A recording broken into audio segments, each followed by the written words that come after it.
حضرت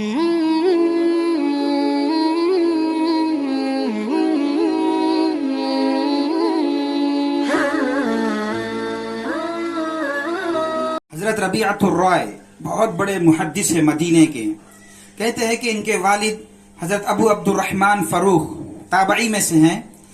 جب مدینے کے اندر رہتے تھے، جب کہ دین کا تقاضا آیا، خراسان جانے کا موقع آیا، ایک مہم کے اوپر نکل رہے تھے تو اپنا گھر آئے. گھر آ کے اپنی بیوی سے ملاقات کی. بیوی حاملہ تھی. بیوی سے کہا کہ میں خراسان جا رہا ہوں، کچھ رقم 25 سے 30 ہزار کا کچھ رقم دینار دے کے کہا کہ یہ اپنے لیے اور اپنے بچے کے لیے اس کو استعمال کرنا. اور یہ کہہ کہ فروخ گھر سے نکل پڑے اور خراسان پہنچے. 1 سال 2 سال 3 سال، لیکن ایک لمبا عرصہ گزر گیا، لیکن کوئی فروخ کی کوئی اطلاع نہیں تھی. ایک لمبے عرصے کے 27 برس گزر گئے. 20 پر 7 برس گزر جانے کے بعد، جب ایک لمبے عرصے کے بعد جب فروخ مدینہ داخل ہو رہے تھے تو شان و شوکت کے ساتھ اس انداز میں گھوڑے پہ سوار تھے کہ ہاتھ میں نیزہ تھا. ہاتھ میں نیزہ لے کر گھوڑے پہ سوار ہو کے مدینے کے اندر داخل ہو رہے تھے. ظاہر سی بات ہے کہ جب آدمی 27 برس کے بعد جب مدینے کے اندر آ رہا ہے تو دیکھا مدینے کے گلیوں پہ نظر ڈالا تو پوری گلیاں بدلی ہوئی تھی، پورے مکانات بدلے ہوئے تھے. تو دیکھتے دیکھتے اپنے گھر کو پہچانا تو سیدھا گھر کے دروازے پہ کھڑے ہوئے نیزے سے دستک دیا، گھڑیل سے دستک دی. تو اندر سے حضرت ربیعہ جو محدث زماں تھے، چھوٹی سی عمر تھی لیکن پورے مدینہ اطراف و اکناف کے بہت مشہور تھے. بڑے بڑے مشہور امام مالک بن انس رحمت اللہ علیہ، حسن بصری اور بہت بڑے حسین بن زید جیسے بڑے بڑے شاگرد، بڑے بڑے محدثین آپ کے پاس آ کے پڑھتے تھے. تو اتنے بڑے اللہ نے کم عمری میں اللہ نے ان کو بہت نوازا تھا. تو آ کے دروازہ کھولا، دیکھا، دیکھتے ہی فوراً کہا، دیکھا کہ ہاتھ میں نیزہ اور گھوڑے پہ سوار ہیں تو کہا کہ یا عدو اللہ احتاجم علی منزلی، کیا بھائی تم میرے اوپر لڑائی کے لیے آئے ہو؟ تو فروخ نے کہا کہ لا، نہیں. پھر دیکھا کہ کوئی نوجوان ہے گھر کے اندر سے آ رہا ہے تو دیکھ کے کہا کہ یا عدو اللہ انت رجل فی حرمتی، تم تو ایسے آدمیوں کے میرے گھر پہ ہو، تم کون ہو بتاؤ؟ تو حضرت ربیعہ باہر آئے، یہ بھی سواری پہ سے اترے. تو اب دونوں میں بات چیت گفتگو لمبی ہوئی تو ایک دوسرے پہ لڑنا شروع کیے اور آوازیں بڑھ گئی تو ادھر ادھر سے پورے لوگ جمع ہو گئے. تو اسی وقت امام مالک رحمت اللہ علیہ، حسن بصری سب اپنے استاذ ربیعہ سے ملنے کے لیے آئے تھے. تو جب بھیڑ کو دیکھا حضرت کے مکان کے پاس تو حضرت امام مالک جلدی سے آگے بڑھے. تو لوگوں نے حضرت کو، امام مالک کو آتے ہوئے دیکھا تو راستہ دیا. تو قریب پہنچے، قریب پہنچ کے دیکھا کہ ایک بوڑھے حضرت ہے اور ادھر اپنے استاذ ہے. یہ دونوں کے درمیان میں گفتگو سن رہے تھے. یہ کہہ رہے تھے کہ تم کون ہو، تم میرے گھر پہ کیوں آئے ہو؟ اور یہ کہہ رہے ہیں کہ یہ میرا گھر ہے. تو حضرت مالک رحمت اللہ علیہ نے آگے بڑھا، آگے بڑھ کے کہا کہ دیکھو حضرت، آپ دوسرے جگہ تو رہ سکتے ہیں کسی مکان میں اور مکان میں، کہ آپ یہی مکان میں رہنے کی ضرورت کیا ہے؟ تو کہا کہ یہ گھر میرا ہے. تو حضرت ربیعہ نے کہا کہ دیکھو نہیں، میں تمہارا مقدمہ میں بادشاہ کے پاس لے کر جاؤں گا، بادشاہ کے پاس لے کر جاؤں گا. تو حضرت فروخ نے کہا کہ چلو ہم بادشاہ کے پاس چلتے کہ میرے گھر میں آ کر میرے اوپر زبردستی کر رہے ہو تم. تو حضرت مالک رحمت اللہ علیہ پریشان ہو رہے تھے. تو کہا کہ حضرت یہ آپ کا گھر نہیں ہے، یہ حضرت کا گھر ہے، کہ سب جانتے ہیں کہ یہ حضرت ربیعہ کا گھر ہے.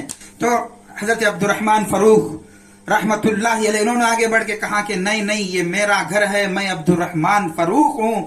جیسے ہی الفاظ زبان سے نکلے تو اندر سے اہلیہ اندر موجود تھی جو پردے کے اندر سے سب ماجرا سن رہی تھی. جیسے ہی ان کی زبان سے الفاظ نکلے کہ میں عبد الرحمن فروخ ہوں تو دھڑے سے پردے کے ساتھ باہر آئی، آ کے کہا کہ بیٹا رک جاؤ، اپنی زبان کو روک لو، بیٹا رک جاؤ، یہ تمہارے باپ ہے جو 27 برس پہلے اللہ کے راستے میں گئے ہوئے تھے، اللہ کے دین کے خاطر خراسان گئے ہوئے تھے. یہ ہے عبد الرحمن فروخ.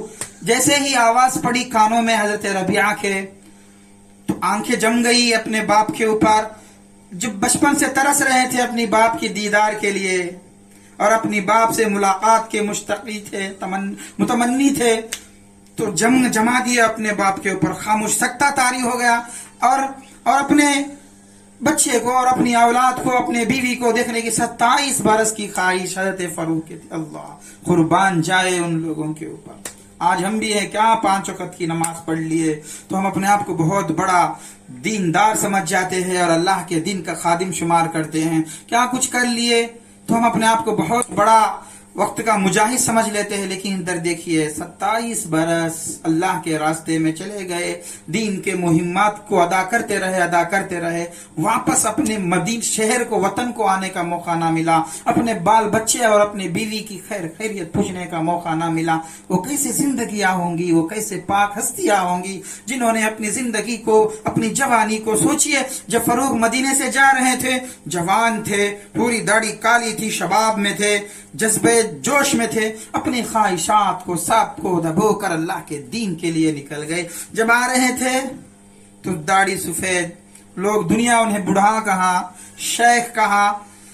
اللہ اکبر, کیا مقام و مرتبہ ہوں گا ان کا. اللہ.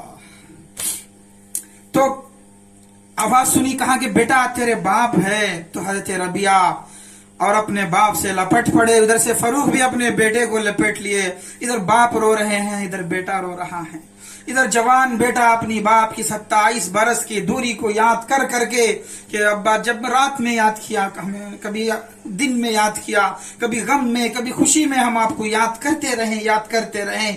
یہ سوچ کر دونوں لپٹ کر ایک دوسرے سے روتے رہے. سارا مجمع جو کھڑا تھا وہ بھی رو رہا تھا. امام مالک اور سب جو تلامذہ تھے سب خوش ہو گئے اور ہر ایک اپنا اپنا راستہ لیا. حضرت فاروق کو لے کے ربیعہ اندر گئے, مکان میں جا کے بیٹھے, بات چیت ہو رہی تھی. اتنے میں اذان ہوئی. حضرت ربیعہ نکل گئے. حضرت فاروق نہا دھو کے سب غسل سے فارغ ہو کے وہ بھی مسجد آئے. جب مسجد پہنچے, نماز پڑھ رہے تھے. نماز کے بعد دیکھا کہ کوئی نوجوان کھڑا ہوا ہے. کھڑے ہو کر سب پورا ایک حلقہ لگا ہوا ہے.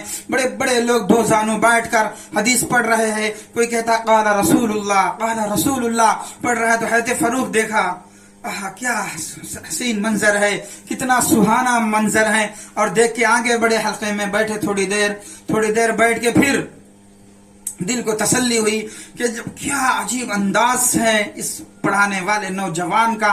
اللہ نے اتنی سی چھوٹی سی عمر میں کتنا علم اس کو دیا ہے اور کتنی صلاحیتیں اور کتنا ہنر حدیث کا اس کو دیا ہے. ہاں, ربیعہ بہت محدث تھے اپنے زمانے کے, لاکھوں حدیثیں حضرت ربیعہ کو یاد تھی. اللہ اکبر. تو حضرت فاروق ابھی دل میں خیال کر رہے تھے کہ کتنا خوش نصیب نوجوان ہے اور اس کے ماں باپ کتنے خوش نصیب ہوں گے جو ایسے اولاد کو جنم دیا ہے. یہ سوچ رہے تھے. اڑوس بازو میں ایک دو آدمی بیٹھ کے گفتگو کر رہے تھے اور کہہ رہے تھے کہ سبحان اللہ, کیسا سبق ہے, کیسا درس ہے یہ, کیا کتنا نرالا سبق ہے, کتنا نرالے انداز میں یہ نوجوان حدیثوں کی تشریح کر رہا ہے. اور کیسے کیسے لوگ ان کے سبق میں بیٹھے ہوئے ہیں, کہاں سے لوگ آ رہے ہیں ان کے سبق سننے کے لیے اور حدیث کی سند حاصل کرنے کے لیے. اور ایک نے دوسرے سے پوچھا کہ بھائی بتاؤ تو ہے کون ہے یہ ہے کون ہے. تو انہوں نے کہا کہ ہاں اما تعرف هذا الرجل, ارے بھائی تم اس آدمی کو نہیں جانتے ہو.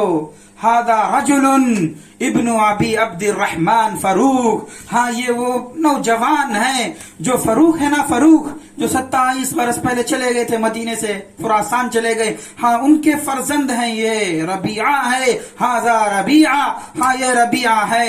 تو جیسے ہی کانوں میں آواز پڑی حضرت فاروق کی تو دل مچل گیا. مارے مسرت کے اور خوشی اپنے آپ کو قابو نہ کر سکے, فوراً کھڑے ہو گئے اور جلدی اپنے بیوی کے پاس آیا. آ کے کہا کہ میں تیرا شکر گزار کروں, کیسے میں تیرا شکریہ ادا کروں کہ تو نے میرے بچے کو کیسا معلم بنایا اور کیسا محدث, کیسا استاذ حدیث بنایا. اور پھر بیٹھ کے بات کر رہے تھے تو کہا کہ بتاؤ وہ پیسے کیا کیے تم نے جو میں جانے سے پہلے تمہیں دی تھی. تو اتنے میں حضرت ربیعہ آئے. آتے ہی بیوی نے اشارہ کر کے کہا کہ دیکھو وہ پیسے یہی ہیں, اس کے اوپر میں خرچہ کیا, اس کے اوپر میں صرف کی پوری زندگی. ہاں میں نے تنہائی کو برداشت کیا, سب کو برداشت کیا, لیکن میں نے آپ کی امانت کو بنایا, تیار کر کے رکھا. تو حضرت ربیعہ کو سینے سے لگائے, کہا کہ اپنی بیوی کی طرف اشارہ کر کے ہاں تو نے پیسوں کو بیجا صرف نہیں کیا, جہاں خرچ کرنا ہے وہی خرچ کیا. یہ کہا کر حضرت فاروق آنکھوں سے خوشی سے آنسو نکلے.